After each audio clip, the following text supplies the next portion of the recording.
Abi değil.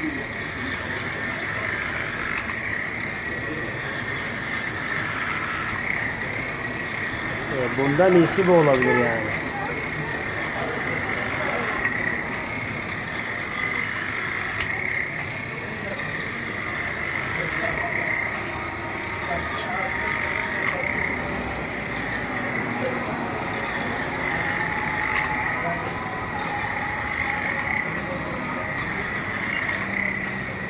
Güzel mesela.